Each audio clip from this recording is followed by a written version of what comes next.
Am I here? Am I live?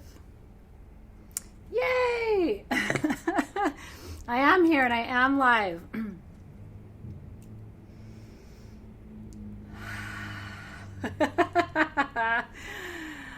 We are here. You are here. I am here. We are here. Welcome to Soul Shift. I can hardly believe it. Cue siren. It only seems appropriate there'd be a siren right now. What a beautiful thing it is. And I'm taking a moment to just sit with it. We're going to talk about thresholding today. We're going to talk about so much today. And the good news is you don't have to do a thing because my team's going to take notes for you and post them. I feel like I'm going to cry. Listen, Dana, you don't cry because then if you cry, I'm going to cry. It's all going to go downhill from there. I feel like that, though. I'm overwhelmed. I'm very, very grateful. I have so much to tell you. I have so much to share with you today and every day of the whole next year. I do want to go back to the origin story of how we began. And everything tonight is a ceremony. And so we're going to begin as we would with any ceremony, because for me, the Soul Shift classes are part instruction and part experience. More, I would say, than any class I've ever taught before, really. I mean, the experience, I think, the experience, I think, is partly why you're here. And so I really want to balance the teaching with the magic tonight so that you feel like your brain gets massaged. I want to make sure you feel like you're getting all of that good intellectual nourishment, but I also want to make sure that your soul is fed tonight. So I'm going to begin with a smudge. I want to encourage you to do the same. And begin. I'm such a little kid right now. I'm so excited. Like I'm trying to be serious, and I'm sitting here with like a big grin on my face because I'm just so happy to be here with you. And one of my favorite things to be able to say, I only say it when it's true. But one of my favorite things to be able to say is, there's nowhere else I'd rather be right now than right here in this moment with you. There's nowhere else on this planet that I would rather be. Nowhere else I'd rather be, and no one else I'd rather be with than you in this moment. So take a moment just to sit with how beautiful this is. So many times in our life, we look back on things and we think that was really special, or I really enjoyed that, or what an experience that was. But a lot of times we don't do that in the moment, right? We don't sit there and say to ourselves, this is really special and I'm just happy to be here right now. And nothing else needs to be different. Nothing else needs to change. There's nothing else needed in this moment for this moment to be perfect. It just is right now. And so I hope you feel that too.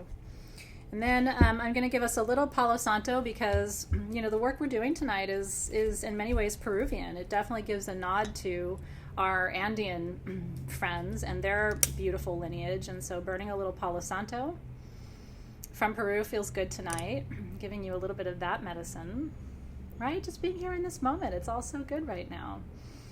It's all so good right now. And if you could actually embody that more in your life, if you could actually say to yourself, this is exactly as it needs to be in this moment, and I don't need anything else, you'd be amazed how many of your other desires and intentions come to pass. A little vetiver medicine for you, too. Vetiver is very grounding and soothing. If you saw the Magic for Beginners class, I talked about vetiver as kind of a smudge alternative for you. And so there we go. It's about time for me to have to empty out my shell. Do you see how much ash is in there? And I always teach that ash is the best plant food. It's the best plant food. Actually, my team and my dad are the ones who really taught me that.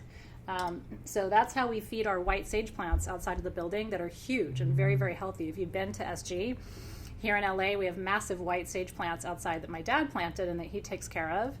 And he's kind of mastered white sage irrigation, which is complicated, and he's really good at it because they like to be watered like they're in the desert, but they also really like ash at their roots. And so when you're done with your sage and when your abalone shell is full of ashes, put all those in a bag. And then when you have a chance, go out into your garden and mulch with it. You'll be amazed at how your fruit trees grow bigger and how your plants grow.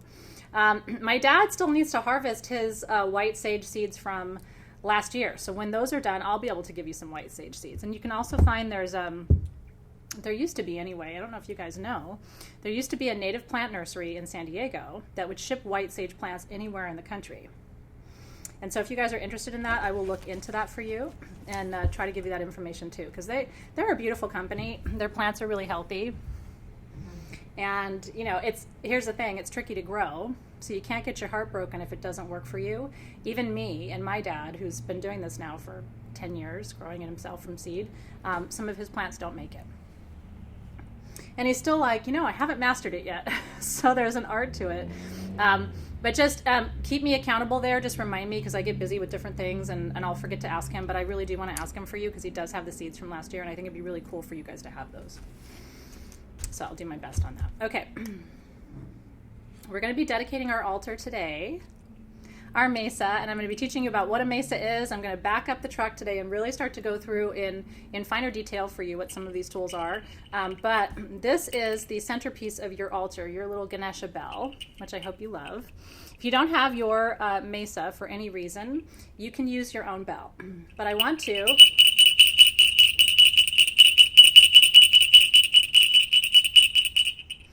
ring our bell to signify that we are opening the Soul Shift classroom right now. And what bells do, and bells are used in every tradition, by the way, what they do is they call in all the spirits. It's like calling them home for a meal, right? It's like, everybody come home now, we're doing our work. And then when you ring the bell one more time, it releases them from the circle in the ceremony. It's so, in addition to calling in the directions as you would, it's really nice to ring the bell and let the tone of the bell be an additional invitation to all of those energies to come and be present with you. So if you don't have a bell, right, class is in session. If you don't have a bell, that's an opportunity for you to get one and add one to your collection. You don't have to have it for today. And so I'm going to begin just with a few opening statements, and then I'm going to call the directions and sort of open our container. There's so many things I want to say in beginning our work together today. And I am really going to go through, I've got all my notes, I'm going to go through sort of point by point to really communicate and clarify a lot of things for you today. Soul Shift is a course in holistic shamanism. And I want to explain what that is so that you really understand what this program's about, why hopefully you're here, and also to get you really, really excited. Because to me, having studied metaphysics for, the better part of close to 30 years now. I was 15 when I first picked up my first book on magic, and I was 17 when I took my first in-person class. And so I've been doing this for a really long time. And I've studied almost every major tradition in the world. I just finished a book on the chakras this year. And so I've studied everything from the Vedas to the ancient mystery texts and everything under the sun, including all of the mythological texts in Western civilization. And what I can tell you is shamanism to me is the ultimate mystery. It's the ultimate way of trying to understand something that is absolutely not understandable using your conscious human awareness, using your mind. So a lot of the things that we're going to do, I've got goosebumps all over, a lot of the things that we are going to do, a lot of the things that we're going to talk about, a lot of the things that we're going to study, a lot of the things I'm going to show you and explore with you are not easily explained. In fact, some of them have to just be experienced. And so I want to slow you down a little bit. I want you to get excited about your learning. And I want you to understand that I would say 75% of your learning is going to come from something I tell you or a worksheet that I give you. Does this look familiar? Right? So 75% of your learning is going to come in a way that feels kind of traditional to you.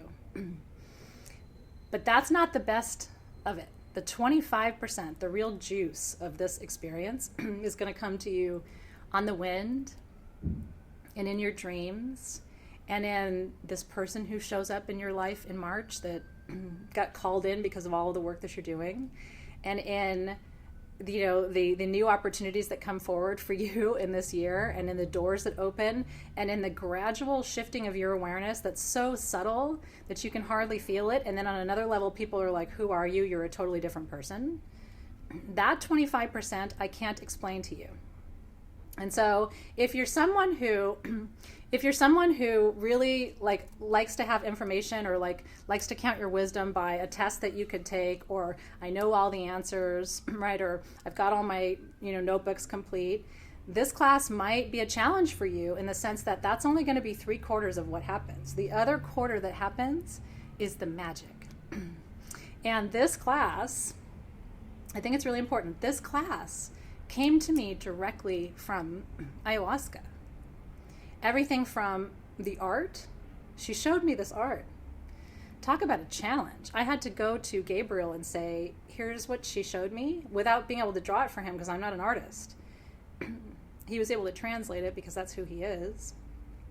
But everything from the curriculum to what I'm going to tell you tonight, to the design of your mesa, to the magic for beginners, to the concepts I'm going to teach, to the way we approach astrology this year, everything is from her.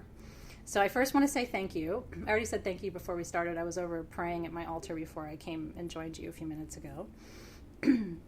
I really just sat and thanked her, because this is a gift. And so I want you to remember, in the moments where you're struggling, or in the moments where you're like, this isn't clear to me, or in the moments where you are wondering when the shift is coming, I want you to remember what kind of a gift that is, because it's the most subtle, profound, concrete, slippery, mysterious, magical thing that I have ever witnessed. And I basically saw this class unfold in front of me, and then was asked to step forward and create it in the material world. And I've never had that experience before, so I hope you're excited. Huge gift.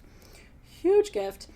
Did you know, by the way, that today, if I could have chosen in numerology a day to begin, like any day based on numerology, it would have been today. Today is a 22-4 day, meaning you add up 192019, reduces to a 22, reduces to a 4. 22 is a master number, and it represents energy beyond source energy, like the totality of the universe. And it reduces down to a 4, which is the number of the solid and firm foundation in numerology. And so we are beginning at the ground floor on the most important numerological day. So that to me was another sign, truly another sign, because if I could have chosen today, just based on the numerology, I would have picked this day. Okay. We're going to do so many different things today. The number one thing I want to tell you about the shift, this is the other thing I wanted to add before we open the container or talk about ceremony or anything else. That's right. In Australia it is. It's already the 10th. So, but where I am, from where I sit, it's still the 9th. So I'm working with that energy. But yes, it is. We are already ahead of the next day where you guys are in the Southern Hem. The shift, let me describe the shift to you in one sentence. Are you ready? The shift this year for you will be from your current state, where you are right this moment, at 4:16 p.m. Pacific time on January 9th, 2019, to your ideal state. That will be the shift. The shift will be the movement, the delta, the transition from where you are in this exact moment to where it is that you desire to be, to your ideal state, current to ideal. That delta, what we call a delta, or the difference or the transition between one and the other, is going to be the net of your experience of this year. So I want you to take a moment right now. I want you to close your eyes before we even begin. I want you to take a deep breath and release that breath completely. And I want you to ask yourself, really honestly, in this moment, what is your ideal state? If you could plan right now, and I want you to think the whole picture, I want you to come up with a snapshot in your mind of your ideal state at the end of this year, end of December 2019. Don't think about where you are right now. We know where you are right now. Spirit knows where you are right now. Nobody needs a recap of where you are right now. I want you to close your eyes, and I want you to focus completely on an image of where you want to be at the end of this year. And I want you to ask yourself how you want to feel, how you want to be thinking about your life, about yourself, about your identity, about your possibility, about your body. I want you to ask yourself what you want to be doing. You know, where do you want to be? What do you want to be doing? How do you want to be spending your time in your ideal state? Where do you want to be living? Who do you want to be living with? Who do you want around you? Some of you are trying to have a family. Maybe your ideal state is that you have a baby by the end of the year. Some of you are leaving relationships, and that's your ideal state, is to be on your own and to be liberated in that way, so you can feel into that, dream into that possibility. But really closing your eyes and asking yourself what that ideal state looks like. And crystallize all of those images in your mind right now. Every detail, the feeling, the experience, where you are, what you have, who's around you, the emotions that are in your heart. Is it happiness and joy, peace, contentment, comfort in your body, ease of movement? What's happening in your body? And so, Great Spirit, as we open this container today, I set the intention with everyone who's sitting here right now and everyone who will be watching this later in non-synchronous time. I set the intention right now that they will make that movement in 2019 from current state to ideal state in perfect time, in complete alignment with their dreams and their desires and their reason for incarnating, that it will happen effortlessly, that it will happen multidimensionally, that it will happen with ease and grace, and that through the process of transforming from here to there, from current state to ideal state, that each person in this circle will be blessed, that each person in this circle will find a level of peace and contentment and trust and joy and aliveness and passion and excitement and enthusiasm and all that they desire, that they will find it and that it will come to them on the winds, through the fire, from below and from above. And we give thanks for the transformation, the shift that has already begun. And together we say, Amen, Aho. And so it is. Amen, Aho. And so it is. And yes, Christina Peterson has got it. This or something better. We leave that door open for the universe, because the reality is you know how to dream a really good dream. So do I. I mean, I dreamed Sage Goddess into being. So we know how to dream good dreams. But Spirit, Source always has something extra, sometimes that's better for you than you can imagine. And so they like to make you happy. And because of the Hermetic principle, all is mind, right? That's the first Hermetic principle. As you speak, so you become, right? As you think, so you become. They like to make us happy, and sometimes they bring us on a platter exactly what we wanted, but they could have done something better for us than that. So leaving that door open is very powerful. That's right. And I love it. Angela's putting it out there what her intention is, and you can always do that here, right? And so, because we will hold the space for you. And I always teach, when you set an intention, if you're in a community of people who support you and are like-minded and are going to really lift you up on wings and help you manifest what you seek, it's great to share it, because we can add energy, we can push energy toward what you're trying to create. If you're around people who are second-guessing your vision, or in whose arms you don't feel like your vision is going to be safe and secure, then sometimes it's better to hold on to the intention and not share it. You know what I mean? Sort of keep it close to your heart, close to the vest, as they say. So, but here, we're going to just push energy towards you, right? And we're going to lift you up on wings and just ask that everything that you desire come to pass. I want you to have all that you seek, so long as it blesses the collective as well as you, which is always my wish too. I always say, please bring what I seek, so long as it's in service to the highest good of all beings at all times. But as long as it is, I want that for you, because the happier you are, truly, because we are all one, the happier you are in your life, even if you weren't in my class and I never met you, that still affects me. Your happiness, your satisfaction, your prosperity, your peace, your joy creates my satisfaction, my prosperity, my peace, my joy. That's why people who really do spiritual work are not competitive with each other, because they recognize that it isn't like, if I have 75% of the pie, you only get 25. It's an infinite pie. So I can take 75%, and so can you, and so can she, and so can he. In fact, you can take 100%. Because it's infinite. And so there isn't this sense of like, I need to keep stuff from you so that you don't get too much, and then there's a power play. People who are really on a spiritual path are not concerned with those things, because they recognize that that's not true. It's not accurate. The universe is infinite for you. There's a lot of pie. And listen, don't challenge me to a pie eating contest because I can put myself to shame. I can eat a lot of pie.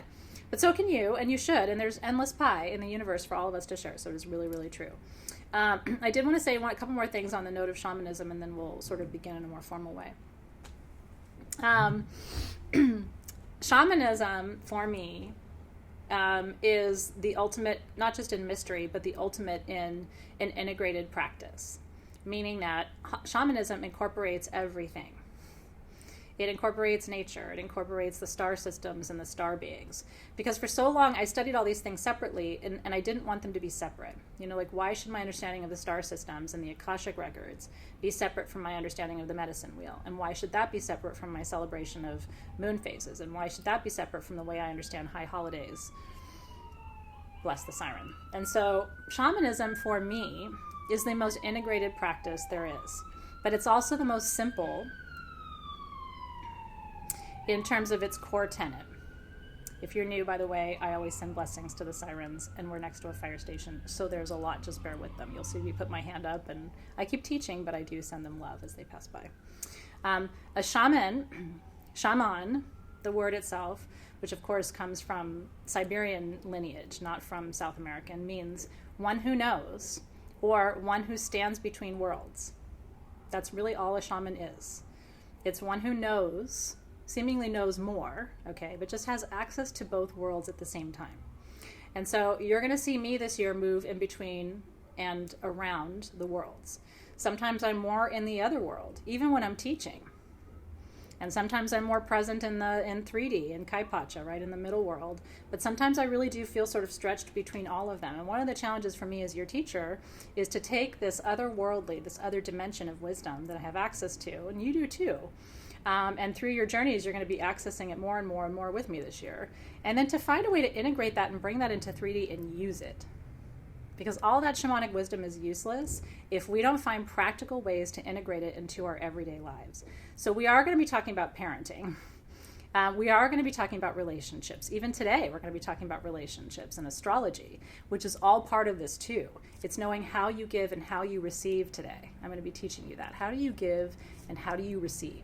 Because knowing those two things and then figuring out how your partner gives and receives and how your children give and receive and how your boss gives and receives helps you walk between the worlds with ease.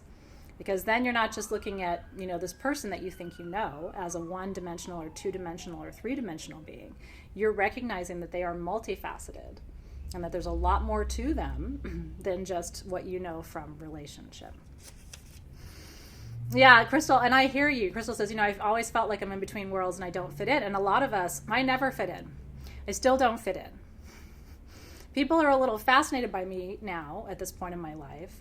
Do you know what I mean? Like, I'm being interviewed for my hometown news magazine on Friday. And they're fascinated by what I do, but they still think I'm weird as the day is long. Okay? And so I think all of us come from this misfit club because we've always been in other worlds and people don't know quite what to do with that. And if that's been your experience too, you are absolutely in the right place in this class. What this class is going to do is validate that that's actually a great place to be. I don't think you need to be in this world all the time. I think that is the source of a great amount of unhappiness for most people. And so when this world is too much for me, I go there. And when that world overwhelms me with its complexity and its mystery, I come back here and I get grounded and then I feel safe again, right? So it's like I kind of go back and forth all the time. Well, here's the thing. As you get older and a little bit wiser and a little more confident in your practice, you stop caring what they think.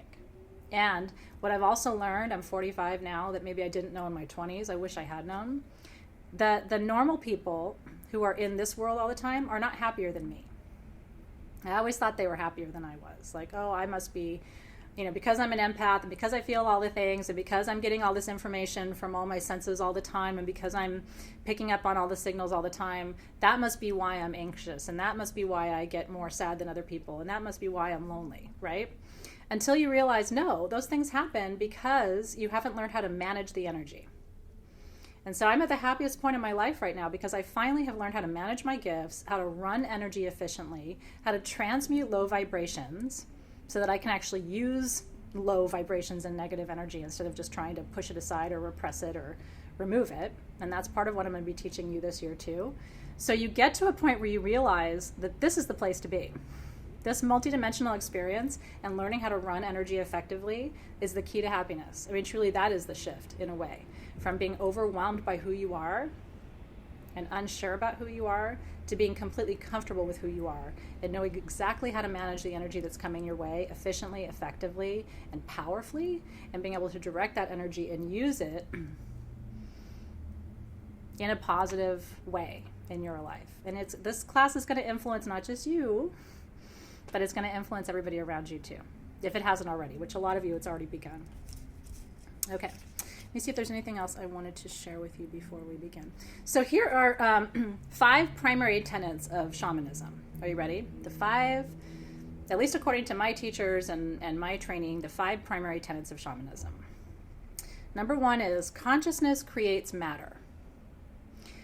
We are the result of consciousness. Consciousness has created our evolution. Our consciousness has allowed us to create structures, to dream into being things that were formed in our consciousness, in our collective consciousness, and in our individual consciousness. I really truly believe that when there are monumental things that get created in the universe, like truly powerful, amazing things, I don't think they're dreamed up by one person. I think they're dreamed into being by a collective. One of my long-term dreams, to be honest with you, has been the idea that, like, and I'm just putting the seed out there, what if Soul Shift, what if we could come together and create something in this world together? I don't know. I mean, down the road, what if we created an organization, or what if we created an energy stream, or what if we created a structure? What if our consciousness, what if the creation of this collective could create matter? I absolutely believe that we could at some point if we put our minds and our hearts together. Right, Nathan? Like, have you had that feeling before? I've had that feeling before. Like, I think there's a reason we're all being brought together. You guys are the, I would say, truly, the most powerful collective I've ever taught. Looking at who's in this group, all the powerhouse folks are here. And so I look at that and I say, is that by accident? I don't think so, right? You are here to learn from me, but I'm also here to learn from you, and we're here to learn from each other. And then I think we're supposed to take everything that we develop and create something bigger than us in the world. It's really powerful, right? So that's the first tenet of shamanism. Consciousness creates matter, okay? Second tenet of shamanism, language creates reality. Again, this goes back to Hermetic principles. This is what I love about shamanism. Like, shaman don't talk about Hermetic principles by and large for the most part, because they tend to be sort of from 2 different lineages or traditions, which is why, again, you're going to see me break rules this year kind of left and right.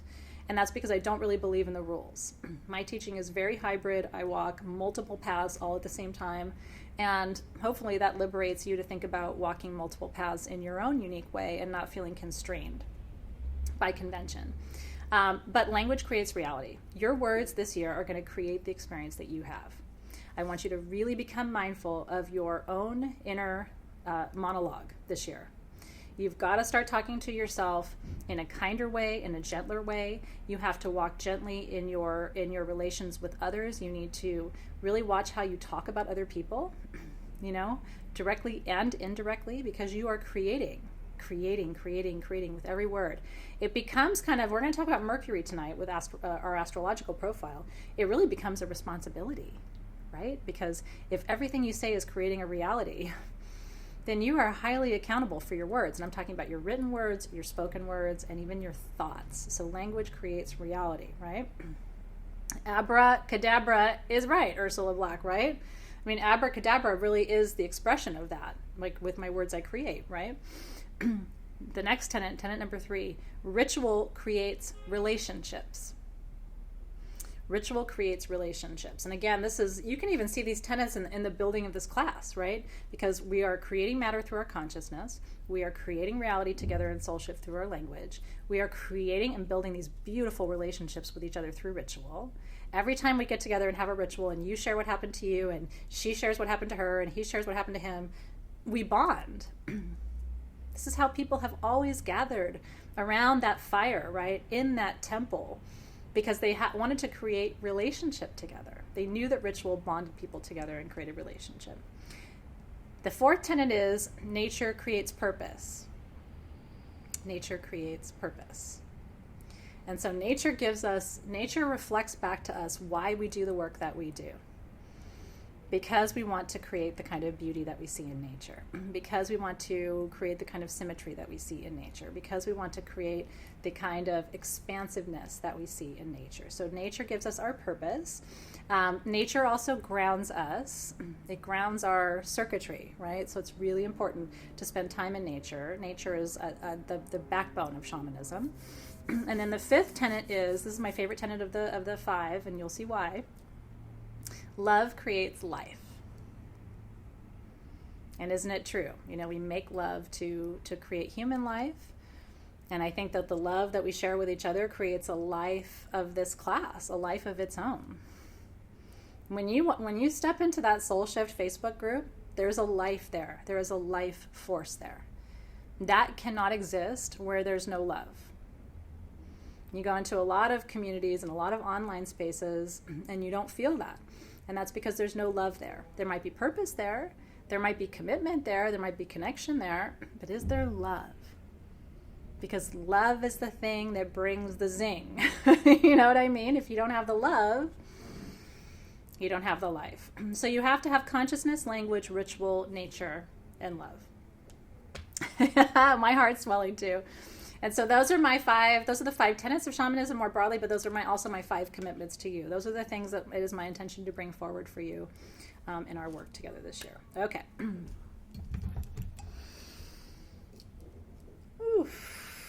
So opening our first circle of 2019 together.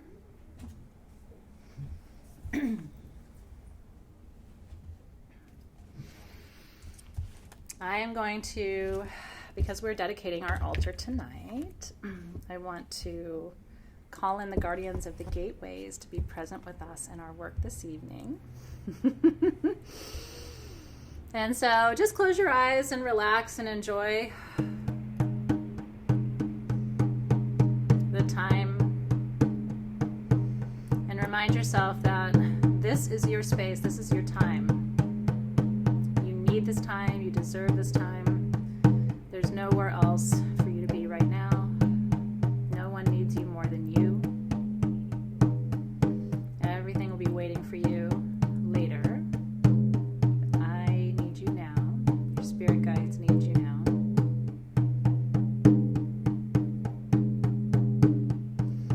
And we begin by calling in the guardians of the East. Guardians of the East, thank you so much for being present. Our first gathering of the Soul Shift community this evening, our beautiful family, our shifting family.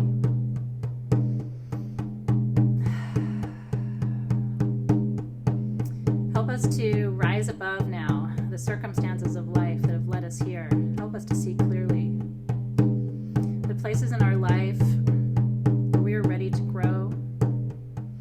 We're ready to fly. We're ready to spread our wings, to take a deeper breath. Help us, element of air.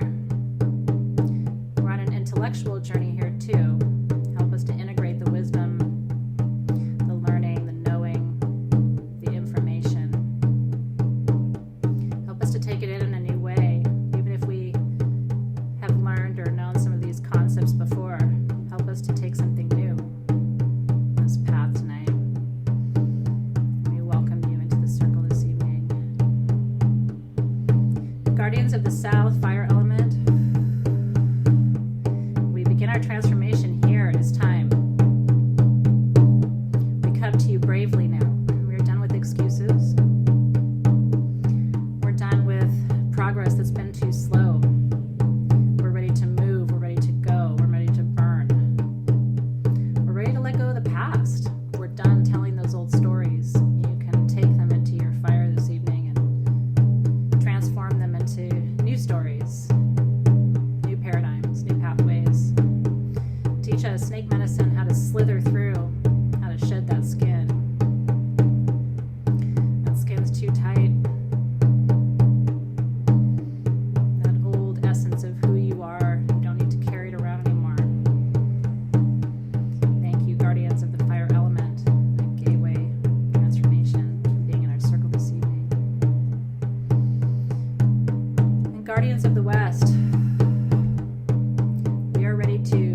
release and surrender all that fear of the past.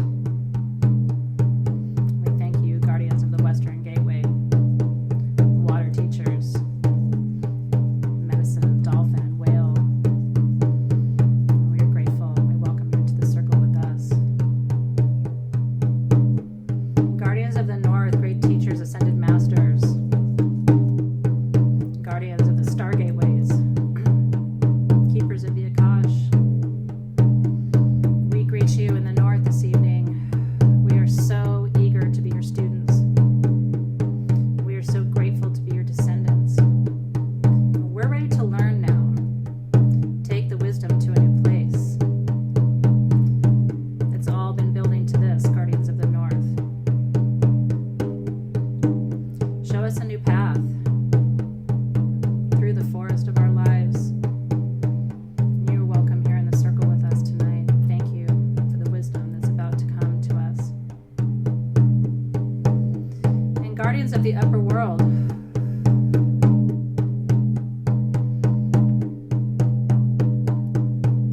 to all the stars, to Luna herself, to keepers of that most ancient wisdom, to the ones who decided to come to Earth in the first place, to the lineage of Orion, to the lineage of Sirius.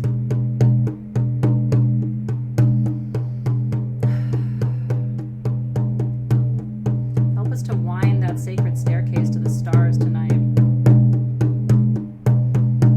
Help us to access that power, that highest realm. Show us what we need to see. Teach us. Whisper to us what we need to hear. Show us what we're ready to understand. We thank you for being present to us, not just tonight, but the whole year ahead in the Soul Shift container.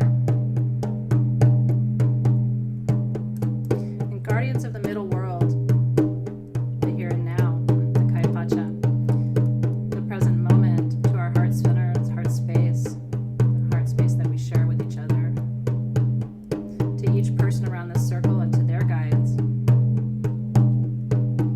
to your families, your friends, and your loved ones who are also shifting. We honor and we recognize all of these influences. All are welcome here in the middle world. And the guardians of the lower world, our crystals, all of the minerals, the great crystalline matrix, the gateways, the ley lines, the vortex points of our planet, the great flower of life matrix that rests beneath us, to the bones of the ancestors, to your bones buried in the earth, around the earth, all those lifetimes you've lived, your own wisdom. We awaken your wisdom tonight. Start to remember the past lives that led you here. How did you live? What did you learn? Who did you love? How did you die? How were you reborn?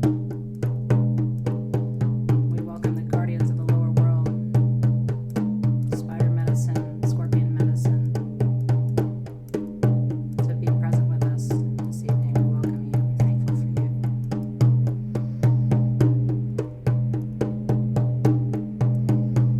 You are here. I am here. We are here.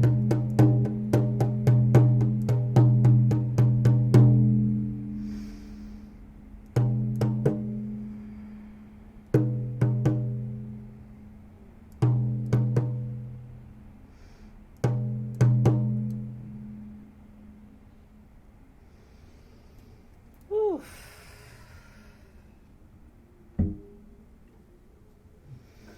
We are here.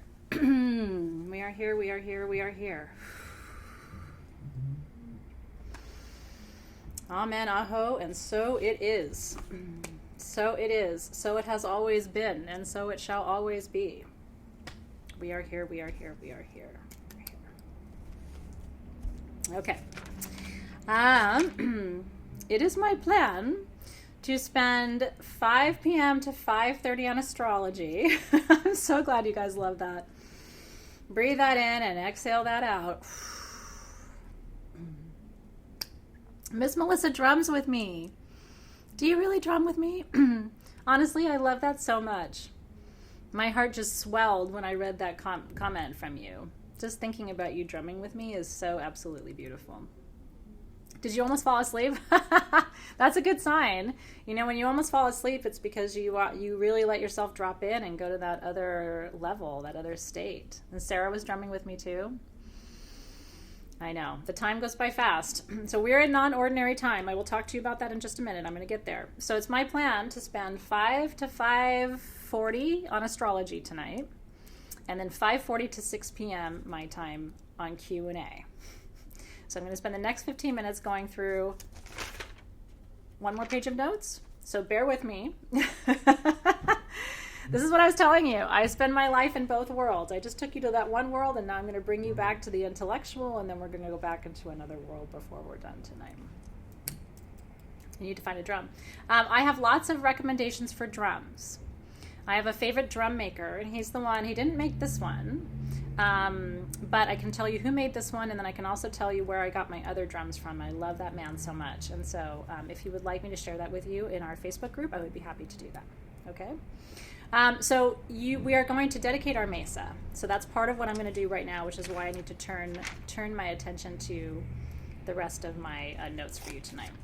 Next week, we're going to be gridding, making perfume, and learning about your herbs. So next week is the GemWise / Arrow Magic part of our show. Plus then session 3 is our journey. Then we have a live integration. And then session 4 is our closing ceremony and crafting. So that's how the 4 sessions are organized. Does that make sense? Okay, cool. I'd like to give you kind of a roadmap of where we're going so you know.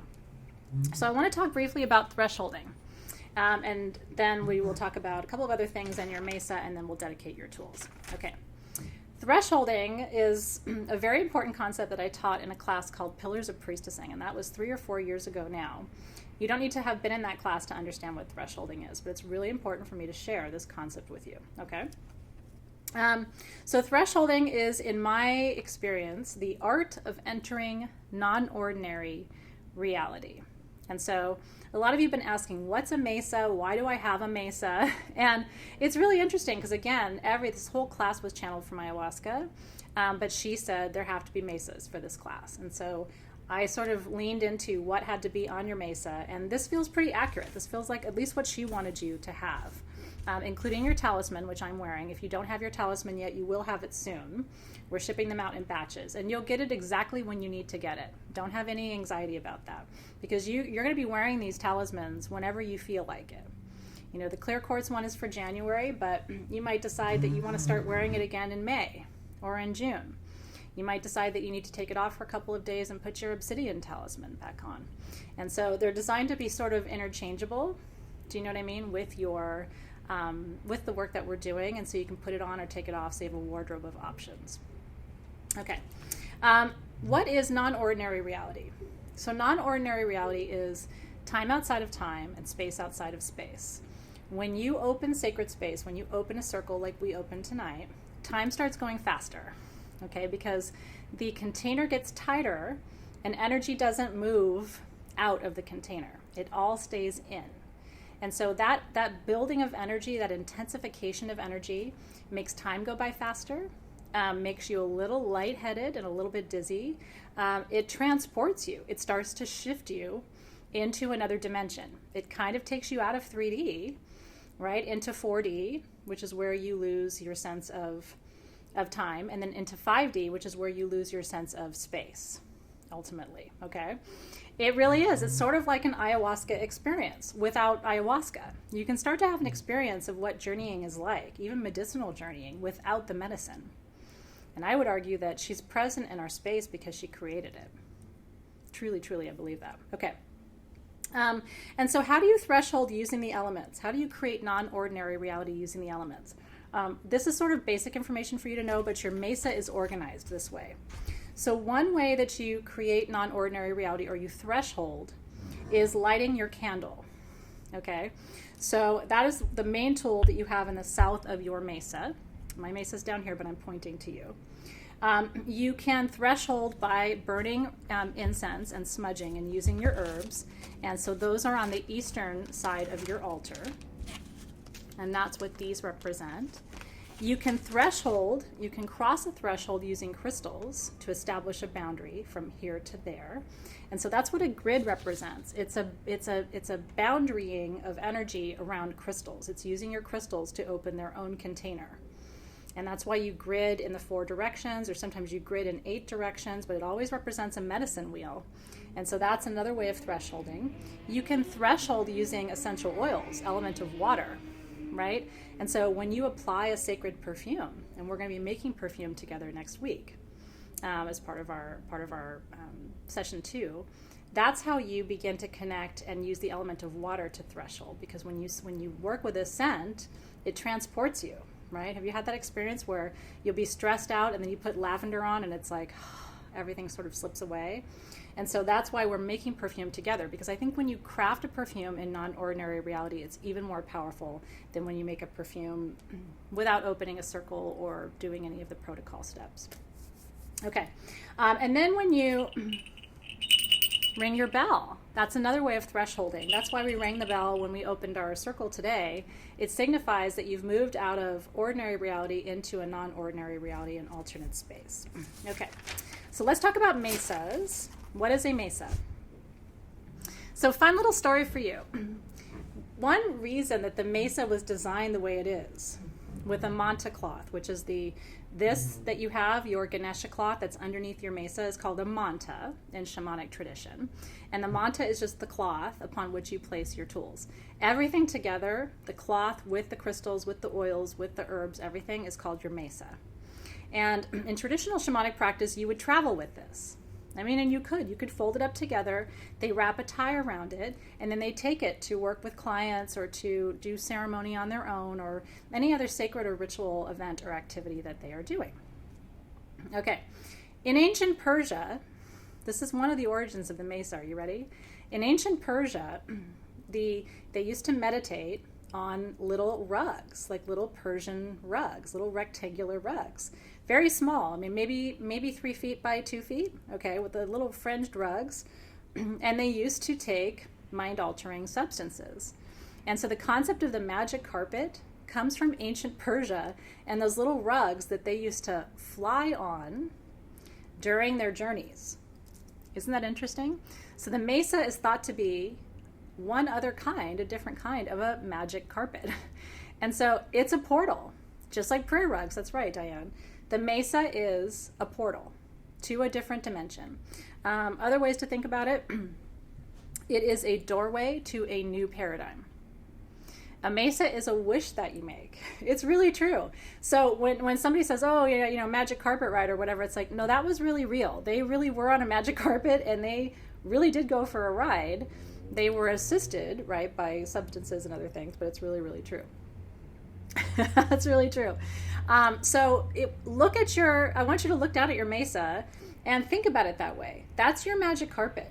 And when you put all those tools on there, you are opening a portal to a new experience. You are every time you look at that mesa, every time you touch it, every time you work with those tools, you are reinforcing the intention that you set with those tools. And the intention that you set at the beginning of this session is the intention for this work. Now you can have a secondary intention working with your mesa too, and we're going to, as we dedicate our tools over the next couple of minutes, I want you to think about what that secondary intention might be. Your intention just for this month. Every time I sit before my mesa, every time I sit in front of my magic carpet, I want to experience what? Knowing that Ganesha is your guide, and he's the Hindu god of overcoming obstacles, right? He's the ultimate god of transformation, moving from here to there. And so be thinking about what that intention is. That's true, Lauren. And whatever your tools are, whatever you're working with, if you don't have the mesa, whatever you put under your tools is your magic carpet. And so just make sure that it resonates with you, that it should be beautiful so that every time you look at it, you feel inspired, right? Okay. The left side of your mesa. So I want you to think about your mesa as being divided in 3 quadrants: left, center, and right. Okay.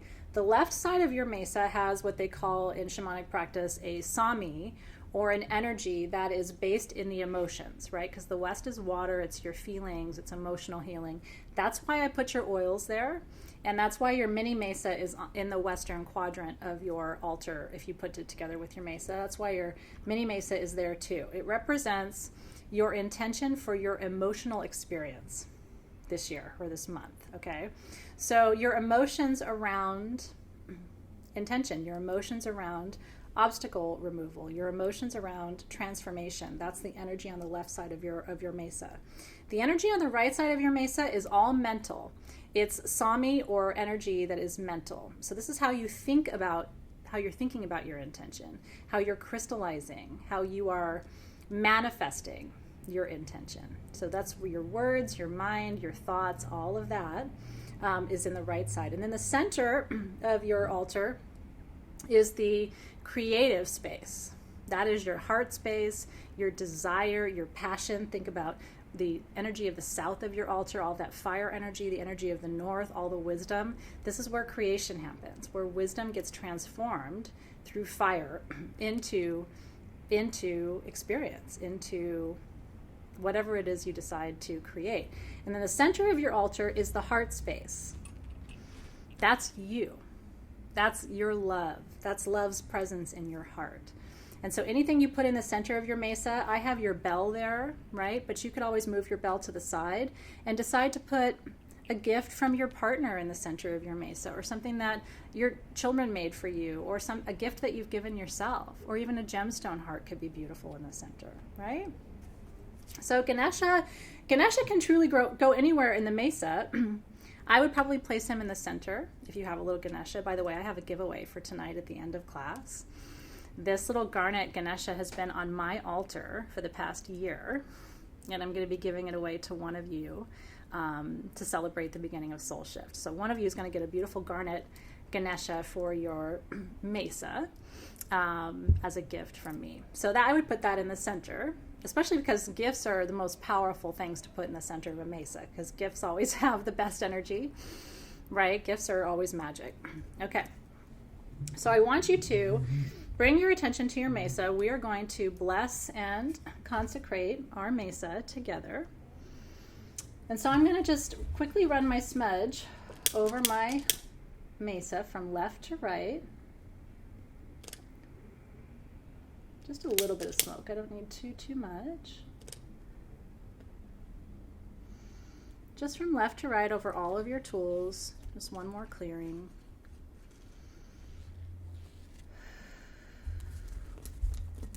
And then when we dedicate tools, like we're dedicating your mesa tonight, I always begin in the east, okay? So I want you to begin by dedicating your, ooh, my little cedar berries opened, hold on. They're like flying all over my mesa. Okay, hold on. Okay, I want you to begin by dedicating your herbs tonight, okay? And you don't have to do this right now, by the way. You can do this anytime later. I'm just showing you now, and then you can go back and do yours later. Some people like to be really present during class and then do the active parts later, and I totally understand that. I'm kind of the same way. And so tonight we call in the guardians of the Eastern Gateway to bless our beautiful herbal tools for our mesa this month. Help these tools to be a source of inspiration and beauty and wisdom. Help us to learn to be in good relationship with these tools. Help us to gather the wisdom that they carry. Help us to make beautiful medicine with them. We ask that in whatever form these tools are used and worked with this month, that they bless not just us, but anyone else who will come in contact with them at any time.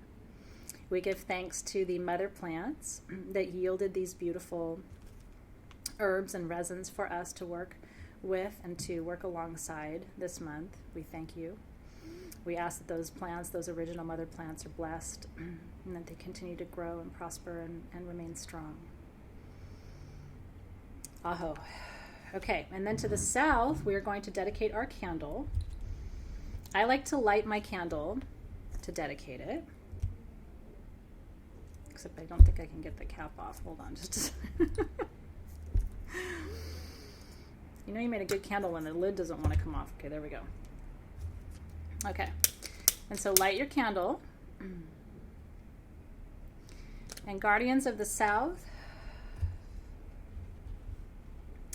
we ask that you bless and dedicate this candle to our wisdom practice this month. We ask that the fire of this candle burn in service of our transformation. We ask that every aspect of our life is blessed by these energies, by curiosity, by playfulness, by courage, by strength. We ask that this light be a source of deep illumination, not just for us, but for everyone who comes into contact with these tools or with us as we work with them. And we give thanks for this illumination, the direction that it will offer, and to Ganesha, to whom this candle is dedicated. Aho. Okay. And then I want to dedicate if you have your medicine bundle fabric and your tie. Isn't it beautiful? I love that candle too. I'm glad you guys like that. That candle will scent your entire house. Truly, I had that experience. I took one home and I burned it there as I was finishing the plans, and my whole house smelled like it. So if you like it, it really will scent your space. Okay, so gather your medicine bundle ingredients, which is your fabric. By the way, the fabric for your medicine bundle, I don't know if you knew this. I mentioned it, but you may not have heard. We all have pieces, all of us, of the same cloth. This was one massive cloth. And I have, and you have, and everybody else in the feed has a different piece of the same cloth. So it connects us across space and time. Your medicine bundle is connected to my medicine bundle. It's connected to Kimberly's medicine bundle. Isn't that cool? I know. It felt so right, you guys. I mean, every part of this has been so guided and so led. But anyway, and it's a massive Ganesha tapestry. So each one of you has a different part of it. I know, right? I thought it was really special. That's why it's not even and it's not perfect, and neither is anything truly magical in my experience. So, okay. So, guides and guardians of the East and the West and the South and the North, because you will all come together as we craft this medicine. We ask that you bless the medicine that will be created using these tools, and that this medicine bundle will be a source of wisdom, support, joy, a source of fun for us to create together, a source of mystery, a source of, comfort, and all that we need in the month ahead. Aho. And then your beautiful oils. I hope you're excited to make perfume with me. This little blank label is so that you can name your oil and label it once we're done making it next week. Isn't that fun? So you got your dropper bottle, and then you'll just pop that on there once you decide what you want to call your perfume next week, and then you'll have your own personal blend.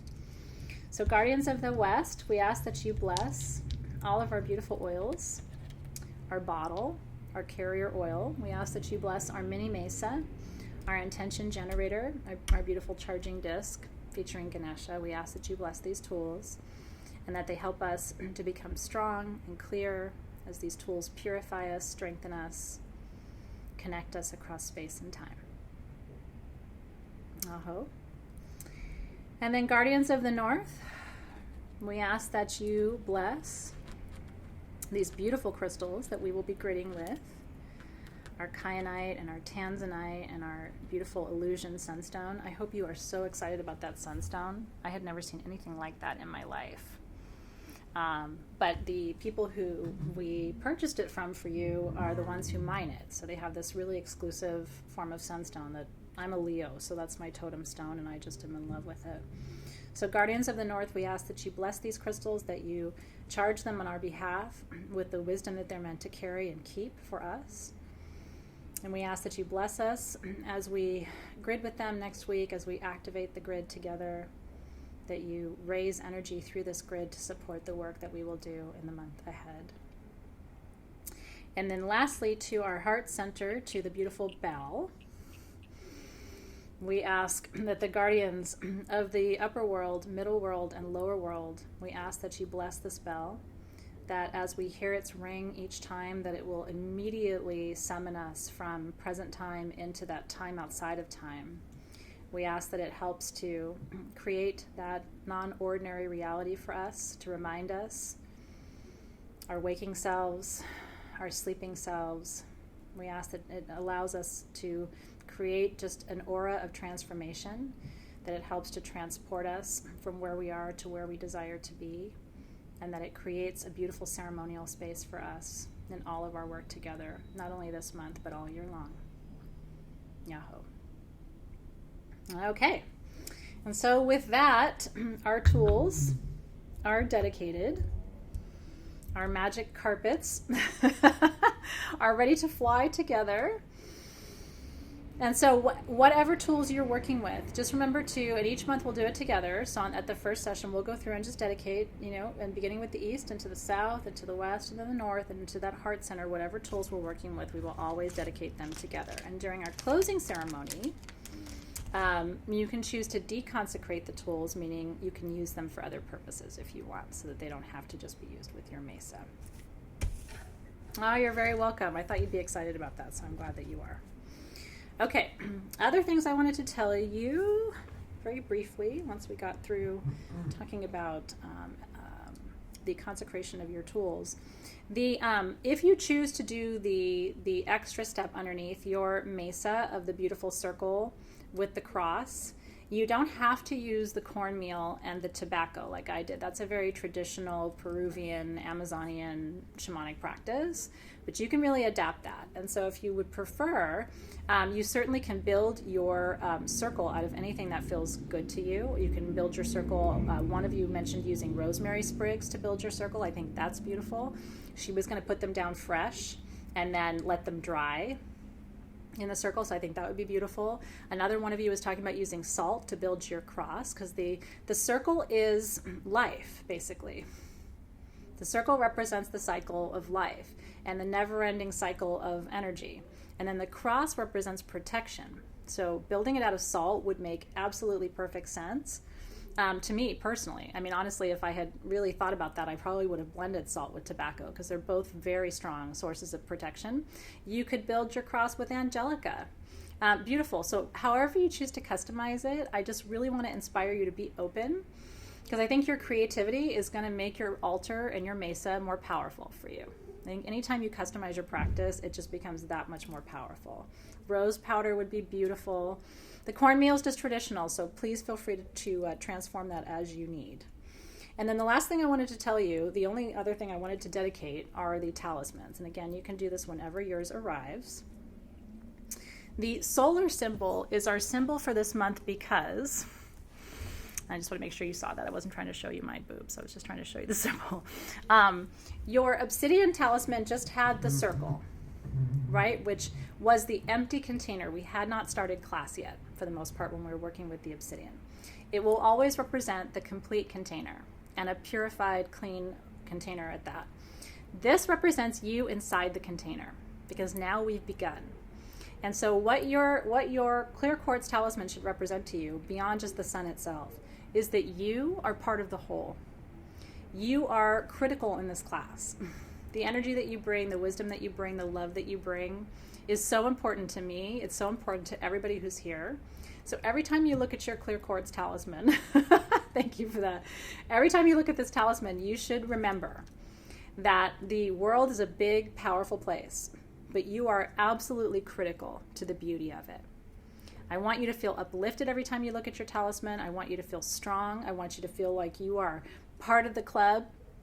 I want you to remember that you are not a misfit, that you are actually the critical piece of that pie, and that the experience here and the experience of life in general would not be the same without you.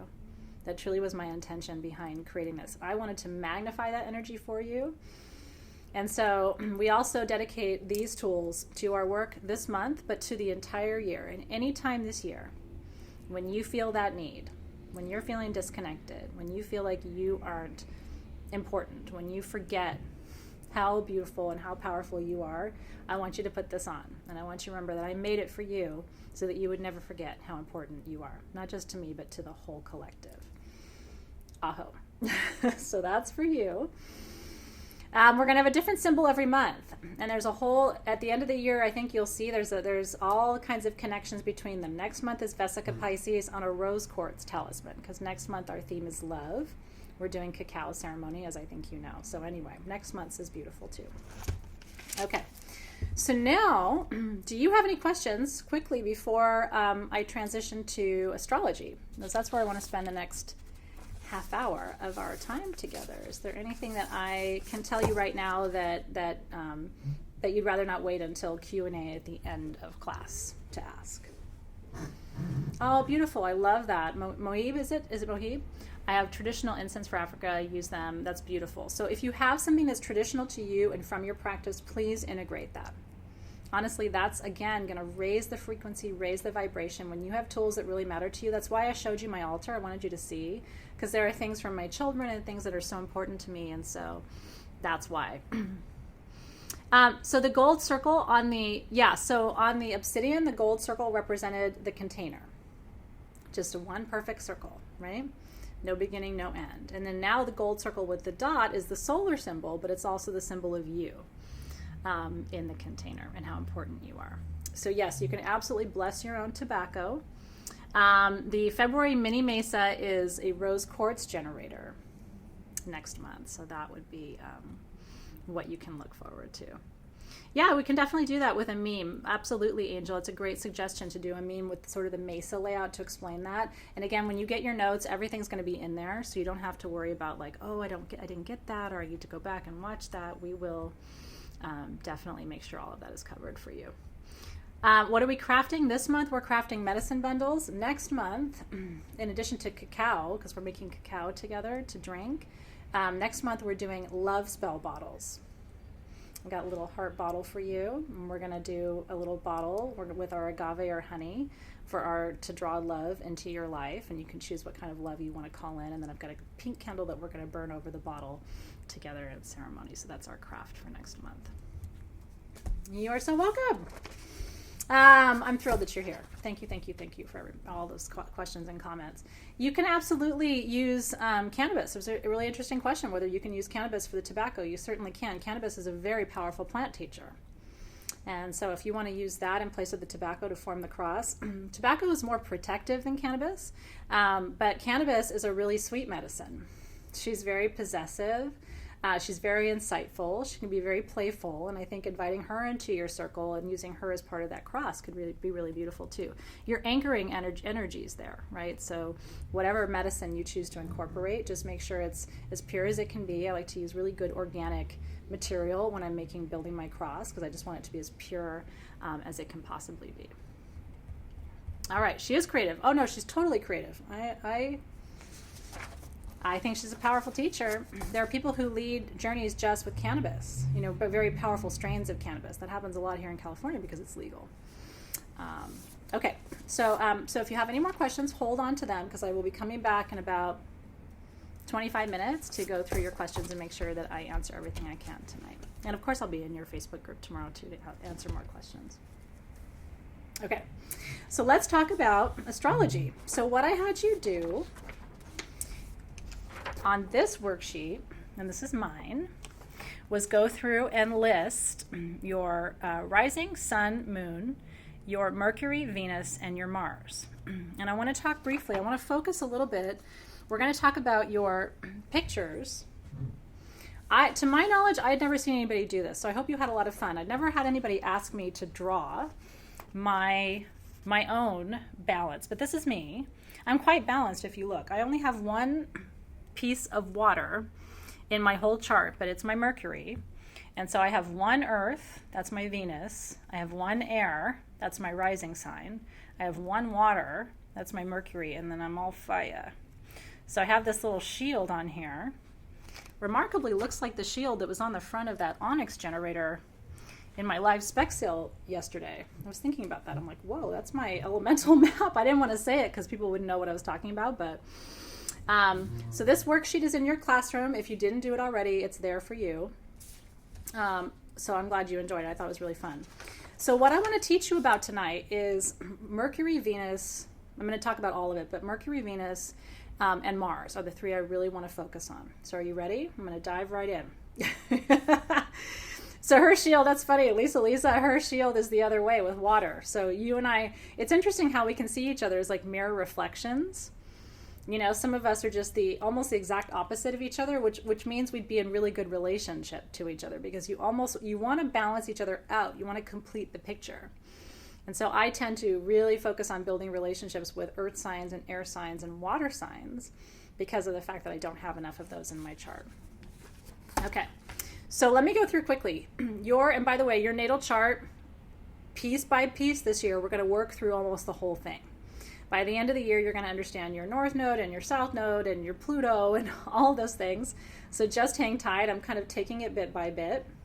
Isn't it interesting how many of us have shields? It's a really interesting concept too. Or a triangle, in Lisa Welsh's case.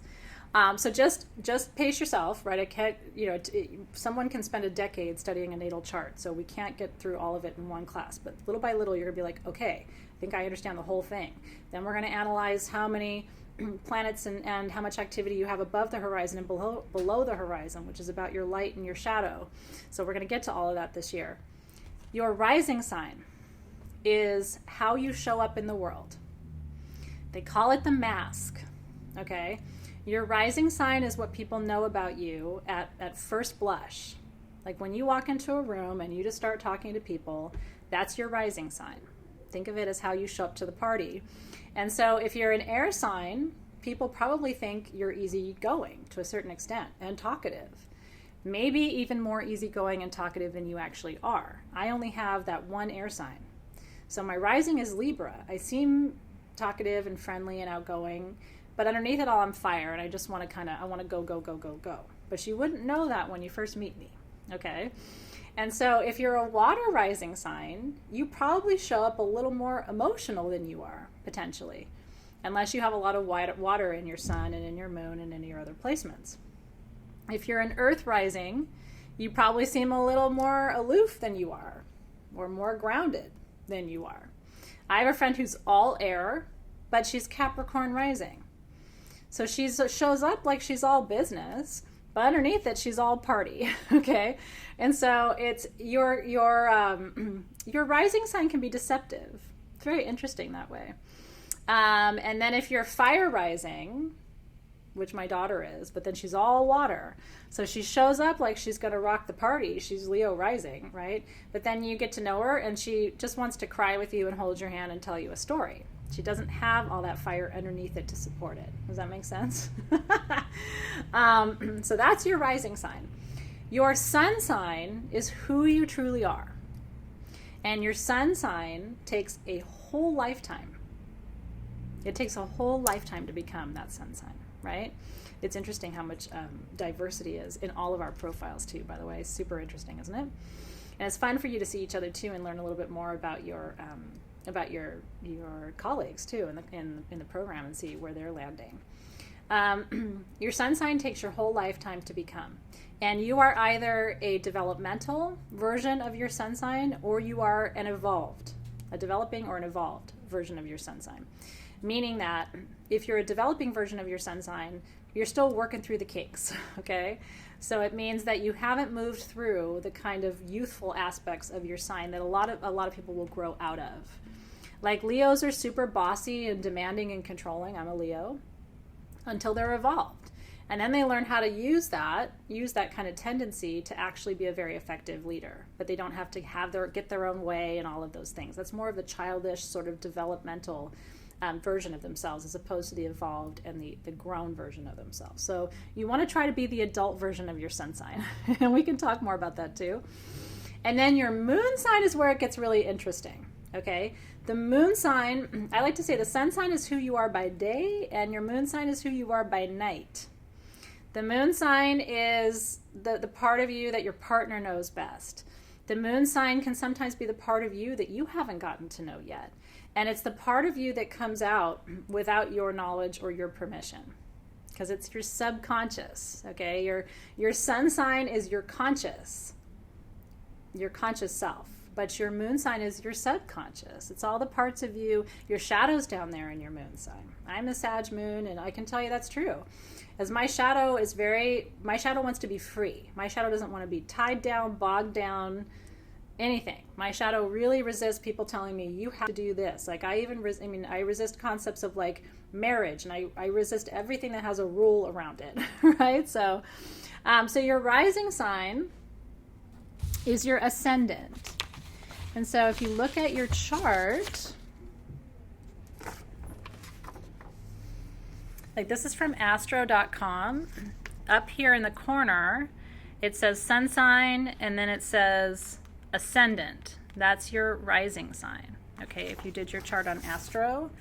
And then here's another version of the chart. It's over here, your ascendant.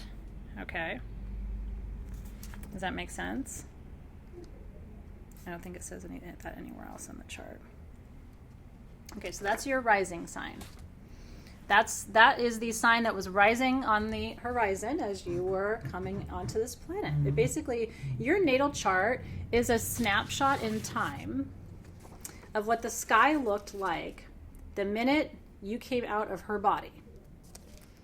Let me say that again. This is a snapshot of what the sky looked like the minute this is not mine, but the minute someone came out of her body, your mother's body, okay? No, so it shouldn't. So Oria's question is great. Does it matter which system you use? Now, Vedic astrology, which is not the same as Western astrology, used more in the Hindu traditions and in that practice, is slightly different, and they really focus on the nodes. But that will give you a slightly different profile than a Western astrology profile. Tonight we're doing Western astrology because it's more mainstream. It's what your horoscope is based on, and it shouldn't matter what program you use to pull up your natal chart because the information should always be consistent. Okay, now let's get down to the nitty gritty though. This is where I really want you to play for a second, okay? And I really want you to do this exercise. Print out another one and do it for your partner, if you have a partner. If you have children, do theirs. If you have close friends, really good girlfriends and boyfriends, do it for them too. And I want you to kind of map them all together. I would draw them in different colors across the same map and see where you overlap and see where you're separate. Because if you want to get into deeper relationship and shift your relationships, and this is where it comes down to the class content, if you want to shift your relationships, you're going to have to look at where you overlap and try to maximize those places in your relationship. And then you're going to have to look at where you're different. And you're going to have to find out a way to bridge that gap. I mean, again, the gap from where you are today, current state, to where you want to be within yourself, within your partnership, within your relationships, in your business, in your professional life, that is the shift. And part of the shift is astrological. And so if your partner's all water and you're all fire, you're going to have to figure out how to compensate and how to show up with more watery energy to meet that water. But if you're not aware of that, then you don't even know how to begin to play that game. Do you know what I mean? It's not a game, but you don't even know how to enter that conversation. And so that's where this becomes really powerful for relationships, right? So Janet's saying, coming up on 35 years with my hubby, it'll be interesting to see where we are, right? And where it's not going to surprise you, right? Because I'm sure you know intuitively where you overlap, but do you know where your differences lie? And then do you understand how to compensate for them? Okay, this is where you might want to just pay attention because I'm going to move quickly through some information, okay? And by the way, great question, Christina Hellman. She says, what if my rising sign and sun sign are the same? Do you know what that means? It means you are truly you. My husband is almost all Virgo. Like sun Virgo, rising Virgo, Venus Virgo. He's a Virgo. And so I don't have to try and figure out, he's Virgo rising, but he's Capricorn sun, and then he's Leo moon, and he's got, a watery Venus, and that's kind of a more difficult partner to understand versus somebody like, if you look up Virgo in the dictionary, there's a picture of my husband, okay? And so it just means you are truly you. It's not like one version of you shows up to the party and then another version of you leaves the party, kind of like the rest of us, right? Because that's right. Kenneth is Gemini both, so you are really Gemini. Karen is really Gemini, right? Okay, get ready for this. Your Mercury tells you how you communicate. Your Venus tells you how you love and also how you receive energy. Your Mars tells you how you fight and how you give energy. Let me say that again. Your Mercury tells you how you communicate. Your Venus tells you how you love and how you receive. That's your feminine. Your Mars tells you how you fight and how you give. That is your masculine, your external. It's the push. Your Venus is the pull, what draws you in, and your Mars is the push, what draws you out. Okay? So I'm going to give you one key word. Are you ready for this? I really worked hard on this, by the way. I'm going to give you one key word for each one. So I want you to look at your Mercury. Oh, these will all be in your notes. You don't have to write anything down. So just listen for you right now. Just play with me, have fun. Don't write anything down. I will give you the notes later. Okay? Your Mercury is how you communicate. And so if you're a Cancer, you communicate. If your Mercury is in Cancer, you communicate seductively. Okay? And softly, too. My Mercury is in Cancer, so I communicate seductively and softly. There's usually a sing-songy quality to the communication of someone who has Mercury in Cancer. If your Mercury is in Leo, you communicate forcefully and directly. You know exactly what you're trying to communicate, and you try to use the exact words that need to be used to communicate your point. If your Mercury is in Virgo, you communicate cautiously and minimally. Virgos don't like to waste anything, even words. I always say they're just words, they're free. But to a Virgo who's got a Mercury in Virgo, words are not free. So they're going to use the minimum number of words they need to use to get their point across. Okay, minimally. Libra communicates fairly, Mercury in Libra, fairly, but incompletely. Like, you can't get them to tell you the whole story. Well, there's a little bit of this, and there's also this, and did I tell you about this? But then you have to also think about that. Mercury Libra people are tricky teachers because they're a little bit all over the place, and it's kind of hard to follow their train of thought sometimes. But they're fun. They're fun to communicate with because they're never boring. They've always got a new story for you. They've always got some new, let me tell you about this. Did I tell you about what happened to me last week? Oh, and then my girlfriend had this. That's Mercury in Libra. Also in Gemini's like that too. Mercury in Sagittarius communicates honestly and openly. They don't like to hide things. Mercury and Sagittarius people, you are going to know it all pretty much because they don't hide what they feel, where they've been, what their opinions are. Mercury and Scorpio, this is where it gets really interesting. They communicate mysteriously and in a hidden way. It's almost like there's a code to Mercury Scorpio people, and they want you to figure it out. And they figure if you care enough, you're going to try to figure it out. They're very mysterious people in general, but the way they communicate is almost like in code. So that's Mercury and Scorpio. Mercury in Capricorn doesn't want to waste time. Time is very important to Capricorn, ruled by Saturn. And so Mercury Capricorn people communicate directly and efficiently. And they are focused on an outcome. Okay?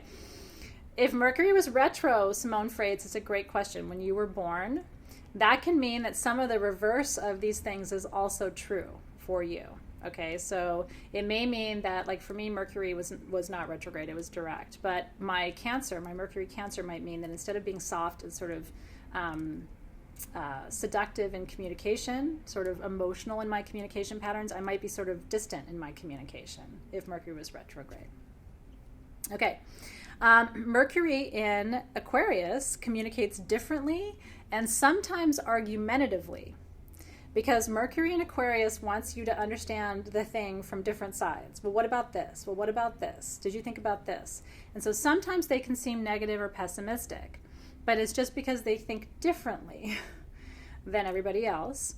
Mercury in Pisces communicates creatively and imaginatively.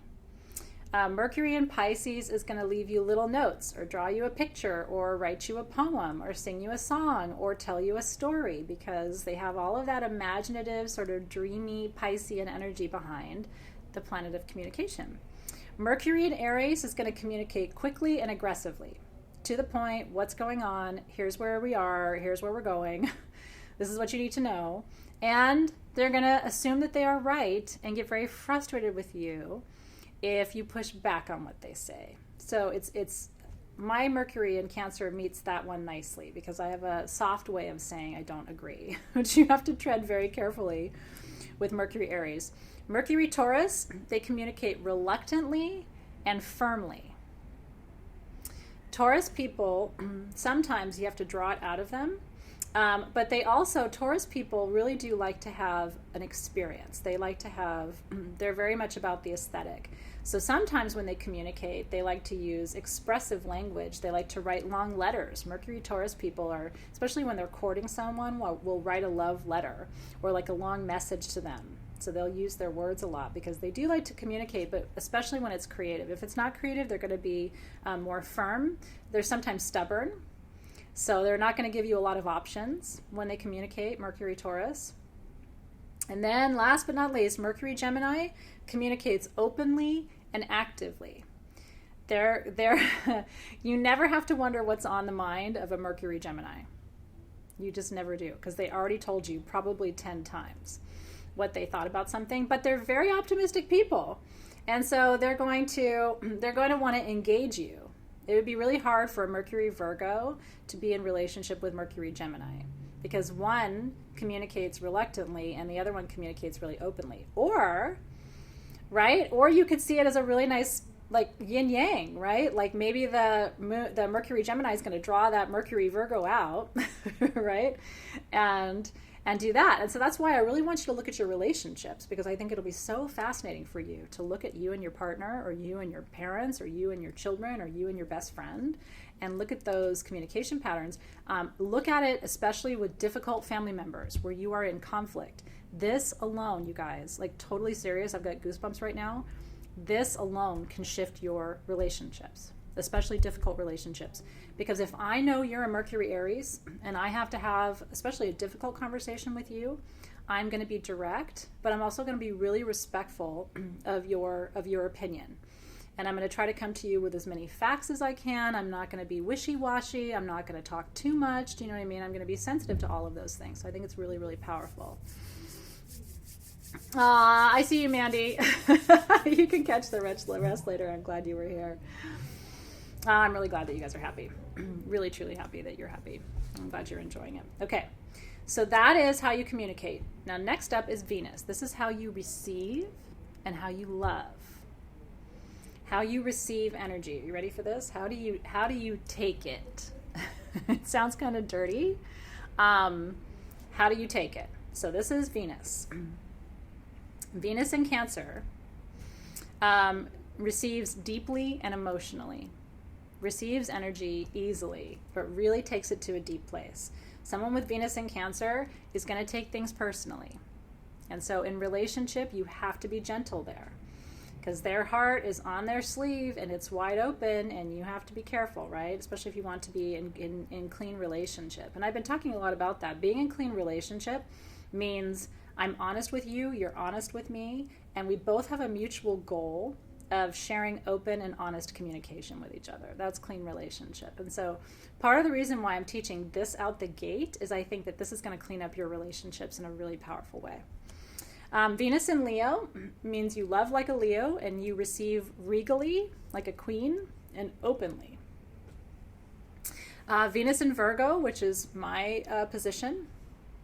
It's always been a struggle for me in relationships because I'm a big fire cat, but I receive like a Virgo, which means I receive very shyly and very reluctantly. I don't, as a rule, Venus Virgo people don't like public displays of affection. They don't like too much of that in relationship. They're a little on the conservative side, and that is true about me. My husband's Venus is in Virgo too, so we've kind of pulled each other out of our shells, but we're not as crazy as you might think. We've gotten crazy with each other now 20 years later, but we have a lot of fun. But and in the beginning, we really had to teach each other like how to show up in an intimate relationship, if that makes sense. Venus in Libra receives intellectually and very physically. Venus in Libra, they like to really understand the duality of their partnership. And so they like to receive in a way that reflects that. They overthink it, okay, a little bit too much sometimes. So that's why they like to really be physical, because I think Venus and Libra people recognize that they're overthinking love. They're thinking about what could go wrong. They're thinking about what's fair, what's not fair, what do they want, what do they need, and then they forget the physical, which can really disrupt their relationships. So that is a very important thing to know about Venus and Libra. Venus and Sagittarius are not always the most monogamous people. I'm just going to be honest. Venus and Sagittarius people receive liberally and externally, meaning they like to receive from all directions. I'm trying to find a really PC way to say that. They just like to receive.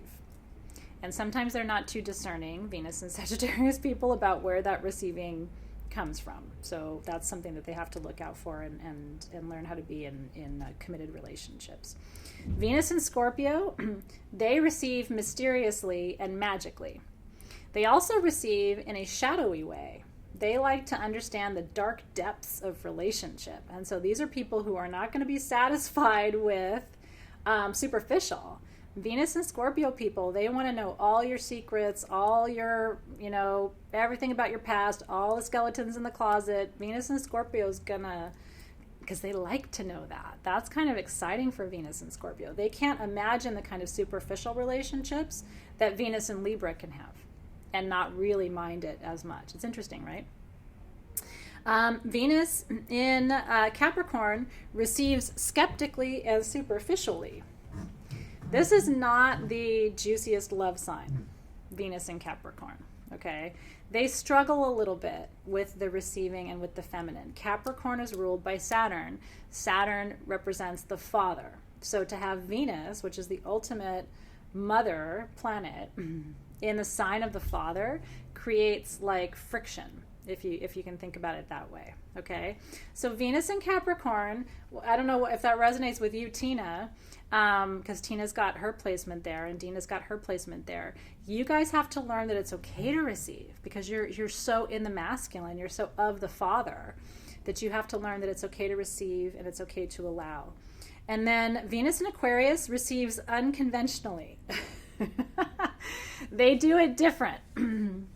They might decide to have, multiple partners. They might decide to have an open relationship. Venus Aquarius people don't have to, follow everybody else's rules. And so they're very interesting that way. So Venus Aquarius people are just more open and more freedom loving in their relationships.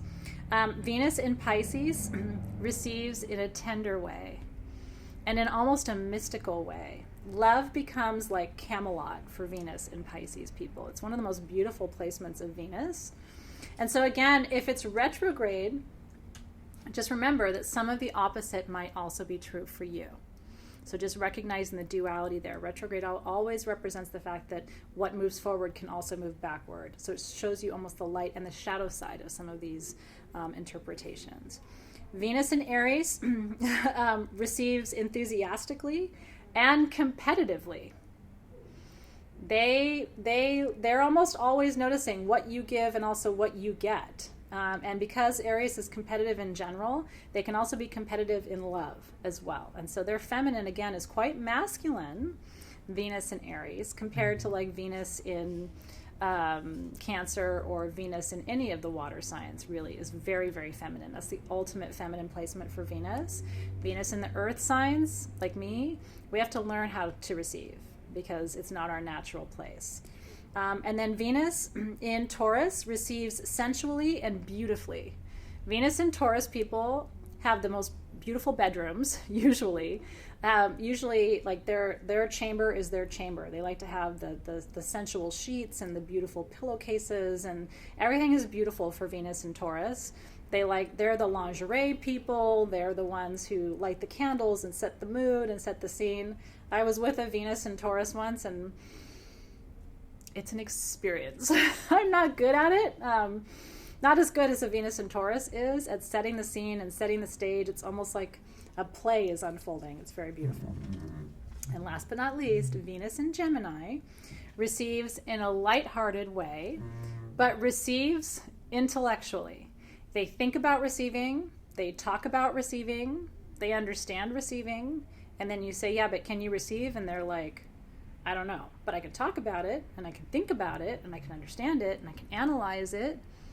to death sometimes, right? But then when it comes down to actually receiving, a little bit trickier for Venus and Gemini, right? So you have to get out of your head and into your body, especially when we take Venus into a sexual context, right? And we think about like being on the receiving end of a physical partnership. You got to really create space for that with your partner. Okay, and last but not least is Mars, which is how you give. Ready for this? So we just talked about how you receive and you're feminine. Now we're going to talk about how you give, and this is your masculine. Mars rules Aries, by the way. So Aries is the most comfortable position for Mars to be in. It's sort of its natal position, but all of the other ones have that energy too. If your Mars is in Cancer, you give completely. If your Mars is in, and you fight completely too. If Mars Cancer people don't fight fair. They don't. They hold grudges a little bit. They remember all the things that you did. They kind of have a hard time forgiving and forgetting sometimes. If your Mars is in Leo, you give selfishly. You give, but you're thinking about what you're going to get in return. And you fight that way too. You fight thinking about what the outcome is going to be in your favor. If your Mars is in Virgo, you give and you fight reluctantly. Again, Virgo doesn't want to expend that much energy unless it's for a specific purpose, specifically their work, because Virgos are here to work and to serve.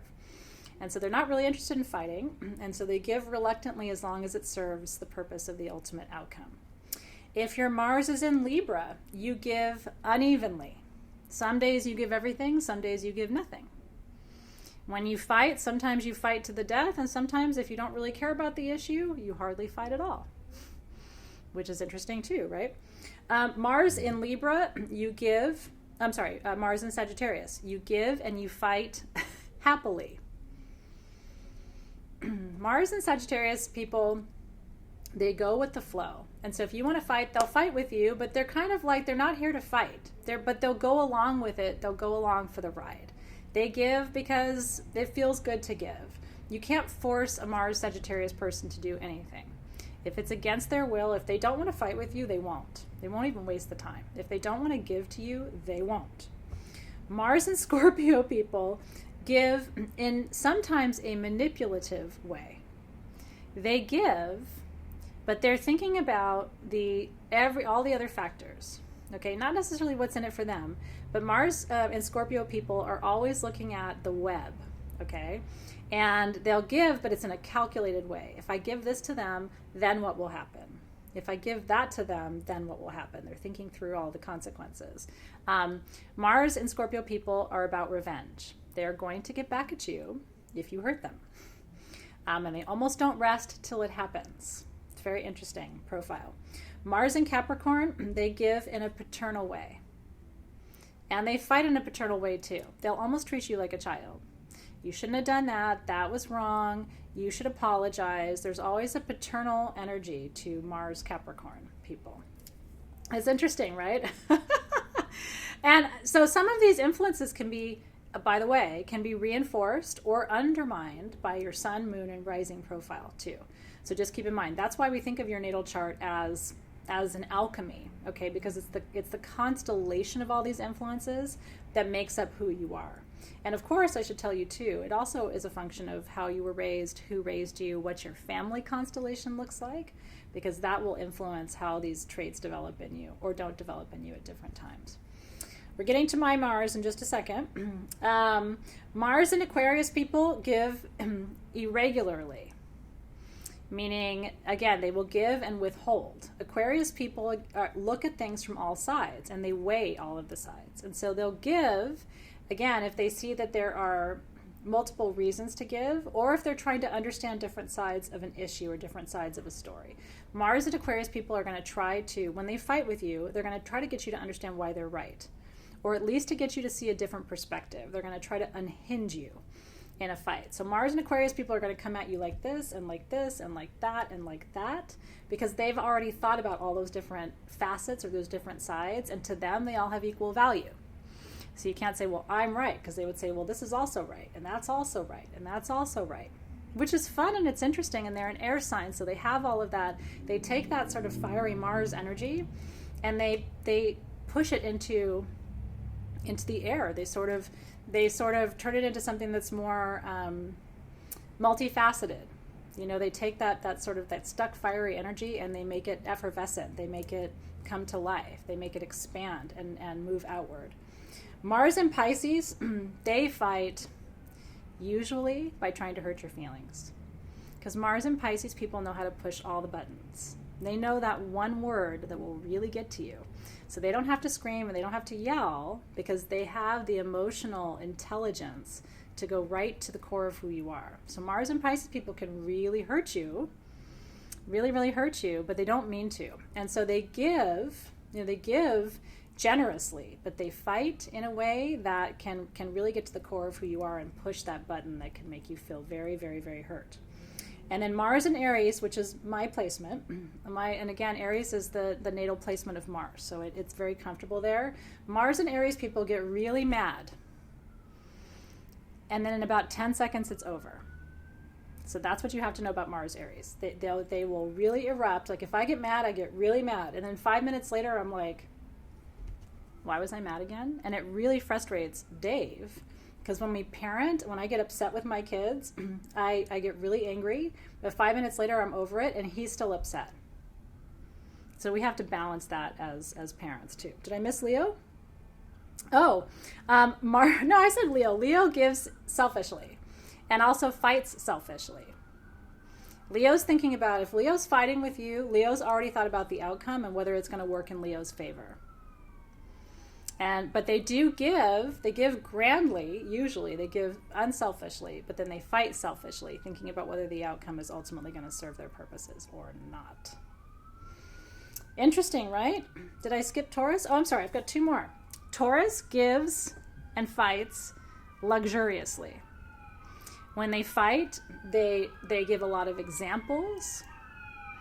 They tell a lot of stories. Blessings to that sign. That's a loud one tonight. Mars and Taurus will bring up examples from the past when they fight, and you also did this, and you also did this, and you also did that. But they give generously and they give luxuriously. Mars in Taurus people give the best gifts on the planet because they really think about who you are and what you love and what you need and what you desire, and they try to give that to you in relationship and gifts and everything else. And they've got exquisitely good taste. So a Mars and Taurus person is a tough one when it comes to fighting in relationships because they'll bring up the whole kitchen sink and give it back to you in an argument. But when they're giving to you, from the masculine sense of it, they give you in a beautiful, passionate, and luxurious way. And then Mars and Gemini, Mars and Gemini does not like to fight. They would rather talk it out because they really believe that they can get you to understand right and wrong through conversation. Mars and Gemini do not want conflict. If you do fight with Mars and Gemini, it's like fighting with the head of the debate team. Be very careful going into a fight with Mars and Gemini because, again, they're probably going to have all of their facts in order, but they're going to try to get you to talk it out first.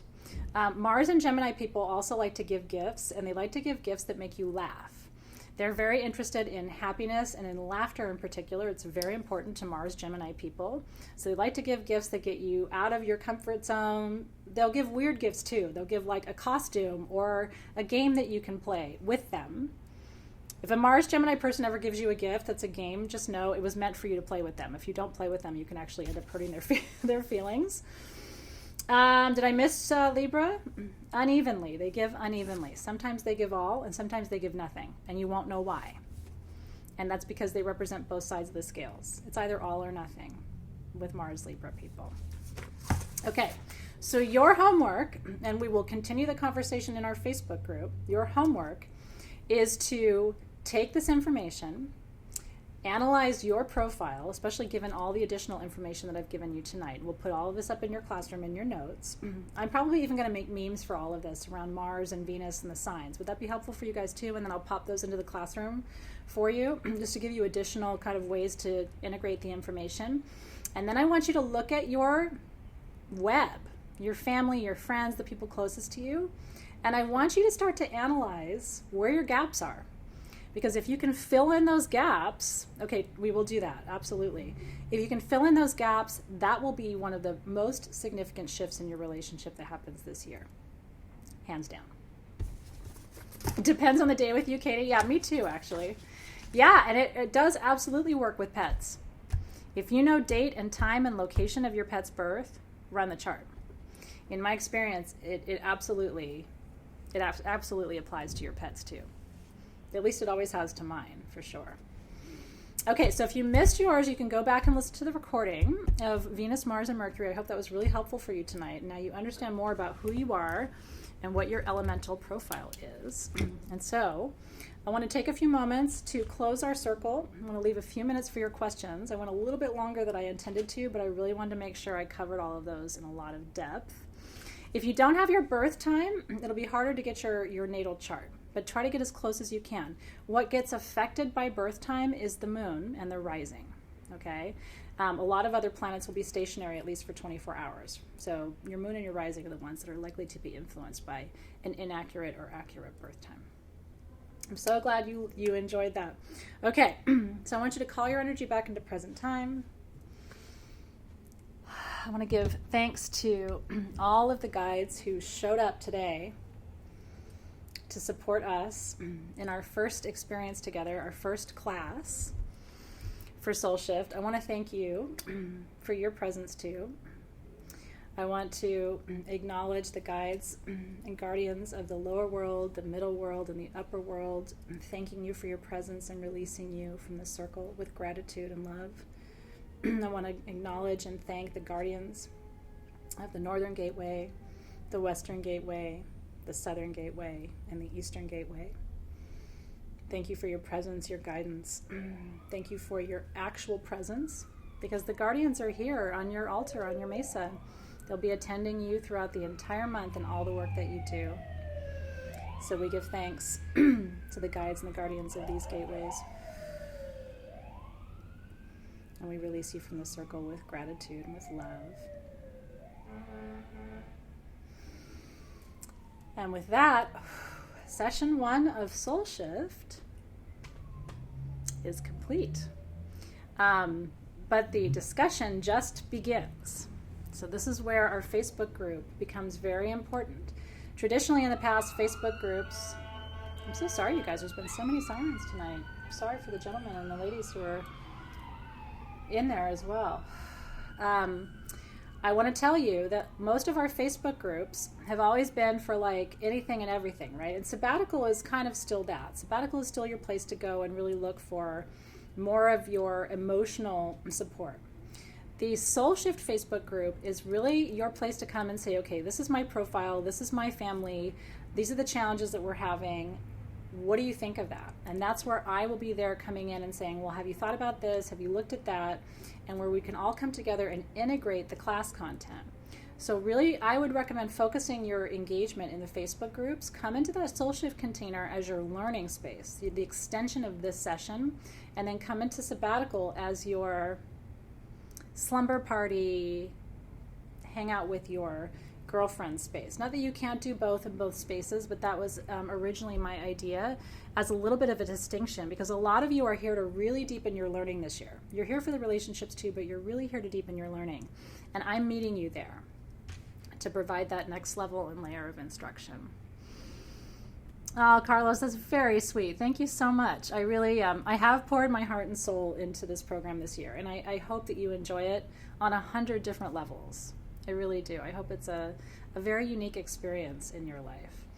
And I see you shifting already. I see all of you shifting already, and it's really, really powerful.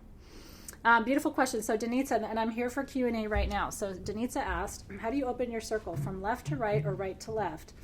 Traditionally, you open your circle in what's known as the sunwise direction, toward the sun, Deosil, in the pagan tradition. And so that is clockwise. And then you close your circle against the sun, Widdershins, or moonwise. Those are the 3 different ways of communicating those directions. And so that's a very traditional practice. It's one that I honor. Most magic is done sunwise, around the sun, toward the sun, or in the clockwise direction. Yeah, and so you absolutely can, and you can set up your mesa anywhere. I gave you the Bagua map in that Magic for Beginners class to kind of inspire and guide that placement, but I really want you to go with your intuition and what feels right and best for you when you're looking around your space, and where you're going to feel happiest and most comfortable working with it too, because ultimately I want you to spend time with your mesa. It's your magic carpet, and you don't have to sit on it to fly. It's a doorway to another dimension. It's actually a doorway to another you. I don't know why that almost made me cry. And when you look down at your tools, those are the tools that are going to get you from here to there. That's another you down there that's being anchored. That energy is being held in those tools. I love you too, PK. Mercedes, fantastic question. So she said, why are we not using the rest of the planets in the calculations of the elemental map? Because those are the what I consider to be the primary influences upon relationship, Mercedes. It's a fantastic question. And certainly you could plot the rest of them there, Mercedes, and give yourself more points and sort of extend that map. And if you wanted to do that, I'd be really curious to see what that looks like for you. But from my perspective, the ones that I focused on in the elemental map are really the ones that influence how you experience relationship with others, how you communicate, how you give, how you receive, is really important. And what I've noticed is it's a huge gap. I have very, very, very seasoned, experienced teachers in my life who don't know what I just taught you. I mentioned to one of my teachers, one of my shaman, that I was going to be doing this class and that I was going to be sharing this profile with you. And he said to me, he's like, I don't even know that. And I mean, we're talking about somebody who's very powerful and very wise and very connected to the spirit world. And he was like, can you walk me through it? And I said, I absolutely will. So just know that this isn't like information that everybody has. If you already know it, it's fantastic. But there are people out there who are profound teachers and do not have access to this wisdom about themselves. So I'm kind of on a one-woman mission to make sure everybody knows all these things. Yeah, Lisa Knight, great question. So she said, can I wear my obsidian all year without it blocking anything? You absolutely can. The intention for that mesa is it's just a shield. It's, and more of a filter than a shield. It's not going to keep everything out, but it is going to sort of create a little barrier, a little boundary around you. It's a little bit of a shit shield. But it will not keep everything out. It just creates more of a barrier, a little bit more of a buffer. Think of it as a buffer between you and the energies. Oh, thank you, Jessica. That's a huge compliment. She said she was totally unconvinced that it made sense until I shared it. So thank you for that. It's a huge compliment. Beautiful, beautiful. So your elements, great question, Brianna. I'm trying to get as many of your questions as I can. They're fantastic questions, by the way. And if you have a question I don't get to tonight, go right into that Facebook group. I will catch you there. Brianna asked, how does our elements affect our empath gifts? It's a really, really interesting question. If you have a lot of water in your chart as an empath, that means you're going to feel all the feelings even more. I have very little water, but I'm highly empathic. But I'm able to sort of detach a little bit because I don't have all that water in my chart. Now, my daughter's all water, and she's highly empathic. And even at 9, she will cry. The day after she watches a sad movie, she will start saying, I still feel so bad for those people, and well up with tears and start crying again, right? Because she takes it to a watery place, and she anchors those emotions. Water people anchor those emotions. And so you have to be aware of that for yourself as an empath. If you have a lot of earth in your chart, it's going to be a lot easier for you to stay grounded as an empath. You're not going to have the same struggles that someone like my daughter's going to have, who just feels everything on a deeper level because of the amount of water in her profile. It's really true. Yeah, Michelle, right? Do you see Michelle's comment? She can't watch The Butterfly Effect for that reason. It's like they feel all the feelings, but in an even more profound way. If your children, really do this for your children. I'm telling you, if you are a parent or a step parent or adoptive parent, any kind of parent, guardian, even if you have nieces and nephews, this is going to really help you understand the littles in your life, no matter how small they are, because they show up astrologically accurately from birth. In my experience, they just are who they are. And so air signs are going to overthink all the things. As an empath, what a nightmare, right? If you're heavy air, you're going to be thinking about what the person said and what they might have meant. They may have said this, but they could have meant that. And when I was with them, I was thinking about this, and are my thoughts what they were thinking? You're going to overthink all of the information that comes through Whereas the earth signs are going to ground it, the water signs are going to feel it, and the fire signs are going to transmute it. All right? It's really true. Well, it might be interesting. Norma said, can you create a kit for empaths to protect yourselves more? It might actually be really interesting for us to talk about tools that empaths can use elementally. That's an interesting question, right? So if you're all water, think about it that way, then your opposite element, what you need to balance out is air, right? You need to move out of the heart and into the mind a little bit. So maybe you would need a feather or to smudge more if you're too much water. If you're an air sign empath, maybe you need more of the water to balance you. If you're overthinking it, you need to move more into the heart space. How do you feel? What feelings are coming up? If you're a fire sign empath, you might need to work more with grounding, element north, or direction north, and element earth. So working more with your crystals. Maybe that's why my favorite tool are crystals. Maybe I naturally, because I have so much fire, have figured that out. And then if you're all earth as an empath, maybe you need to start working with fire element energy, transformation, lighting your candles, right? Using those tools to balance the elemental energy. And you might be surprised as you look around seriously, look into your little cabinets and all the supplies that you have at home. I bet you have stuff already that you could use to start balancing. Once you start to think this way, the whole point of this class, by the way, you guys, is to change the way you think.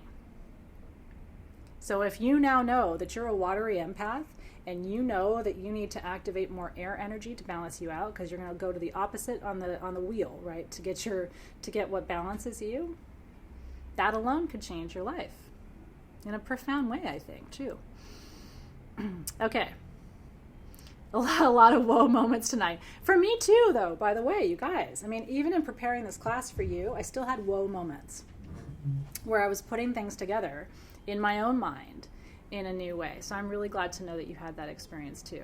So absolutely, that would explain Diana Friedman, right? Relationship to crystals, and Karen and loving the bracelets, right? Oh, I'm so glad you guys are enjoying this. I'm just looking back to see if there's any other questions I can answer for you. Tori says, do we need to have our tools in true directions or just the directions on our mesa? So directions on your mesa are broadly the true directions, right? Your oils are in the west with the color blue. Your crystals are in the north with the color green. Your candles in the south with the color red. Your herbs in the east, the color gold, right? So broadly speaking, they fall in those general directions. But I want you to feel free to move things where they feel good to you. And what I would really encourage you to do, I want you to think about this. I would love for you to start writing down your practice.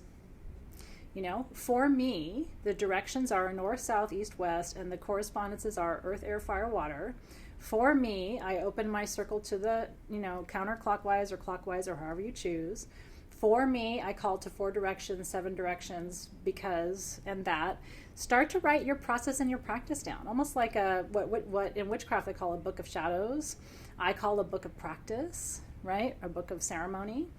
Create a book of ceremony and start, documenting your protocol. You'll be really proud of yourself at the end of the year when you look back and you think, wow, you know what I mean? This is how I practice magic. This is how I work with tools. This is how I open sacred space. I threshold by burning herbs to invite in air energy, and I threshold using crystals to invite in earth energy. This is what I do, right? A book of ritual, a book of ceremony, however you want to think about it. It could be really powerful for you. A grimoire of sorts. That's exactly right. Book of shadows, however you think about it. And the Soul Shift, all of this, the classes for you come with these workbooks, right? You have your manifestation workbook, and then each month you're going to have 2 or 3 worksheets, just like you had this month. Next month is going to help you understand the principles of love, according to astrology, but also according to the Hermetic principles.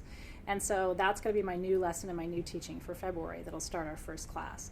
And so every month you're going to get these worksheets right at the beginning of the month for you to go through, and it's always going to be activating some wisdom about you, but then you're going to apply them to the other people in your life just like you did tonight.